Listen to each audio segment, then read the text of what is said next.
uma reportagem que me marcou bastante essa semana, que eu queria passar para vocês aqui, que é uma reportagem do El Mundo. A reportagem está em espanhol, mas dá para entender e qualquer link de tradução aí vai funcionar bem para vocês, em que eles entrevistam um líder do movimento antivacina italiano que se converteu e parou de ser antivacina. E é muito marcante a entrevista do cara, porque ele fala primeiro que, né, eu vou pegar aqui a abertura dele que eles deixaram lá em cima, né, abrindo a entrevista. Fomos uns malditos. Temos, de novo, ele abre falando assim: fomos uns malditos, temos muitas mortes em nossas consciências. Me converti quando vi um garoto que tinha vídeos dos meus discursos no celular morrer na terapia intensiva. Tem um sistema por trás das associações. E aí ele segue discutindo. O cara era um médico, porque ele perdeu a licença médica, e eu, né, como já levantaram, eu não sei se ele faria a mesma reflexão se ele continuasse atuando, porque os incentivos para quem continua atuando são muito perversos, e eu vou falar para vocês.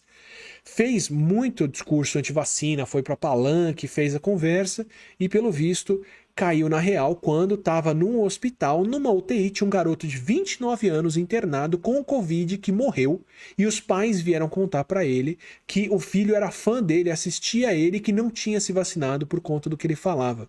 E não foram fazer isso para acusar ele, nas palavras dele, foram fazer isso para agradecer ele por ter iluminado o caminho deles em não se vacinar. E o cara morreu de Covid e ele teve essa crise de consciência. E aí ele conta do que acontece com o movimento antivacina. E aqui é que está o ponto. Ele fala o seguinte: sobram pacientes particulares, doações para a causa antivacina, e inclusive tem muitos políticos que compram palanque para fazer discurso junto. Então olha que incentivo perverso. Para quem é médico, profissional da saúde, e começa a fazer esse discurso anti-vacina, as pessoas que não querem se vacinar começam a procurar esses médicos, começam a gerar uma demanda. Na Itália, pelo menos, esse médico, esse ex-médico falando, conta que não faltava cliente para ele e ele podia cobrar o preço que ele quisesse para isso.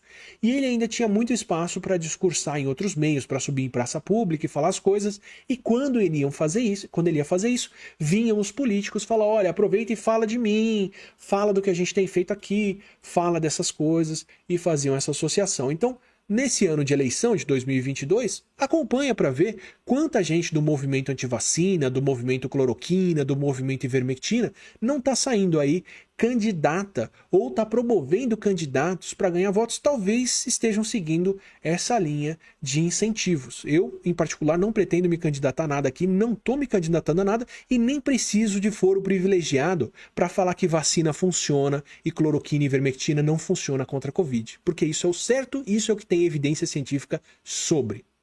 Então, queria deixar para vocês essa reportagem muito boa do El Mundo para vocês lerem aí na descrição.